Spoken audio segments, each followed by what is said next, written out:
નમસ્કાર, મારું નામ છે હેમંતભાઈ ચુડાસમા. ચાલો આપણે જઈએ દેવભૂમિ દ્વારકાની સફરે. દેવભૂમિ દ્વારકાની અંદર આપણું આવેલું જગત મંદિર અને દ્વારકાનો મહિમા વિશેષ આપણા મોચી જ્ઞાતિનું નિર્માણ થતું મોચી જ્ઞાતિ અખિલ ભારતીય અતિથિ ભવનના નિર્માણનો પણ વિડીયો અને તેમની ઝાંખી કરાવીશું.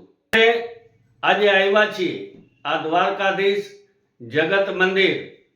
આ જગત મંદિરનું નિર્માણ આશરે 2500 વર્ષ પહેલા કૃષ્ણના પૌત્રોએ નિર્માણ કર્યું છે. તેમજ બાજુમાં વિશાળ ગોમતી નદી આવેલી છે.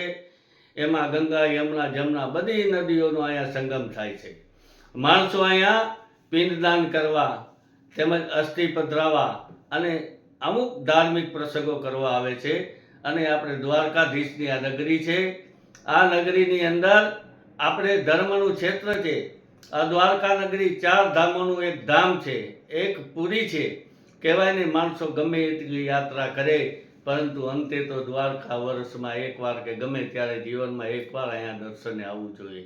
આ પવિત્ર દ્વારકા નગરીની અંદર આપણું મોચી જ્ઞાતિનું અખિલ ભારતીય મોચી જ્ઞાતિ અતિથિ ભવન, જેની અંદર 45-80 રૂમ, 2 હોલ તેમજ નીચે પાર્કિંગ, ઉપર સુંદર મજાનું રેસ્ટોરન્ટ, સુવિધાયુક્ત 15x15ના રૂમો, જેની અંદર એસી, લાઇટ, ગીઝર તેમજ વેસ્ટર્ન ટોયલેટ તમામ સુવિધાયુક્ત આપણે નિર્માણ કરવા જઈ રહ્યા છીએ. કારણ કે આપણે જાણીએ છીએ આજે દ્વારકાનો ક્રેઝ, દ્વારકામાં દરરોજ લાખો શ્રદ્ધાળુઓ આવે છે. એમાં દરેક સમાજની વાડીઓ આ બધું નિર્માણ થયેલું હતું.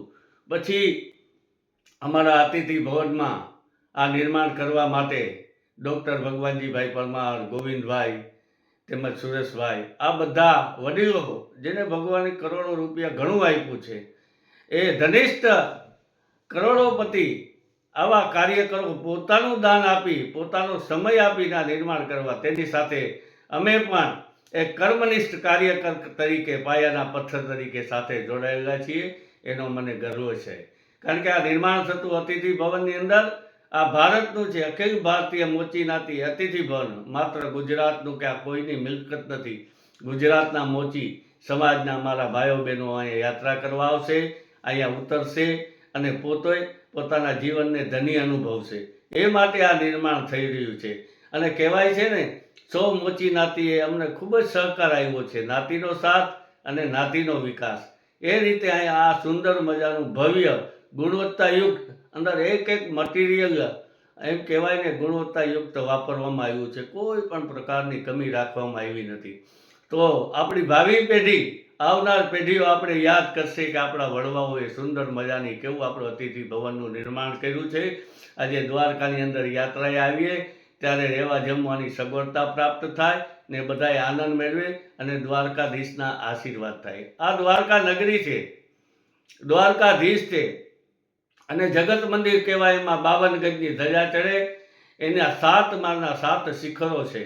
એનું વર્ણન તો શું કરું, આ તો દ્વારકાનો નાથ છે ભાઈ. ને એની એકવાર માનતા આપો ને, તમને એક માગો ને 21 ગણું આપે, એવો આ મારો દ્વારકાનો નાથ છે. એની અંદર આપણું જો નિર્માણ થતું હોય તો આપણા નાતી માટે સૌ ખુશીની વાત છે. કૃષ્ણ ભગવાને રાક્ષસોનો નાશ કરવા માટે કીધું ને કે તમે જ્યારે પવિત્ર ગમે ત્યારે ગમે એ આપણા દેવોએ જે આપણા યજ્ઞો કરતા એની અંદર રાક્ષસો હાડકા ના હતા. એટલે ભગવાન કૃષ્ણ એનો વિનાશ કર્યો. ને ભગવાને કીધું સત્યના માર્ગે ચાલો, નીતિના માર્ગે ચાલો અને હું તમારી સાથે છું. જો આપણો નીતિ, સત્ય અને ધર્મ હશે તો આપણે ક્યારેય પણ સમાજના કાર્યમાં પાછળ નહીં પડી શકું. આ તો દ્વારકાધીશની દયા છે. આપણે તો માત્ર એક સેવક તરીકે આપણે તો નિમિત્ત છીએ.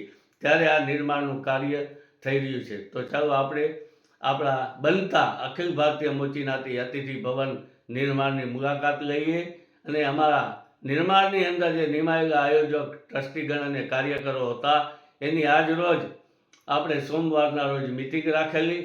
એની અંદર સંખ્યાઓમાં બડી સંખ્યાઓમાં મળેલા, સાથે ભોજન લીધું અને તેની સાથે સાથે આપણે આપણા દ્વારકાના માનનીય ધારાસભ્ય શ્રી પ્રભુભાઈએ જે ભાગવત દેવી સપ્તાહ અને કેટલા કરોડો અહીંયા જાપોનો અહીં યજ્ઞ કર્યો છે એ વર્લ્ડમાં બીજા નંબરે છે.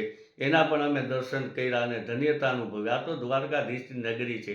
અહીંયા જે વર્લ્ડ અને વિશ્વમાં જે ધર્મના કાર્યો ઘણા બધા આવીને કરે છે એ નહીં, ભાવિ પેઢી માટે છે.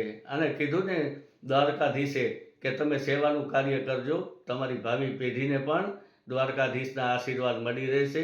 હંમેશા ધર્મનું કામ કરો. જ્ઞાતિજનો, ગુજરાત ભારતના તમામ જ્ઞાતિજનોને બે હાથ જોડીને મારી નમ્ર વિનંતી કે નિર્માણ થતા અતિથિ ભવનની અંદર આપણે ભગવાને જે કંઈ આપ્યું છે એમાં આપણે 5% 10% અહીંયા દાન કરી ને આપણા પૂર્વજોને આપણે ધન્યતા અનુભવીએ. કોઈના વડીલો, કોઈના પૂર્વજોની યાદી રૂપે પણ અહીંયા આપણે દાન આપી શકીએ. અને એ દાન આપવાથી આ મોક્ષ નગરી છે. કારણ કે દ્વારકા નગરીની અંદર દાન કરવાથી આપણે મોક્ષ મળે છે. અને કહેવાય છે ને કે તુલસી પક્ષી પાણી પીને છે ને ઘટે ન સરિતા નીર, પછી આવા ધર્મ કીજે ધન ન ઘટે અને સહાય કરે મારો રોગી. આ તો દ્વારકાનો રાજ છે. સૌને મારા જય દ્વારકાથી.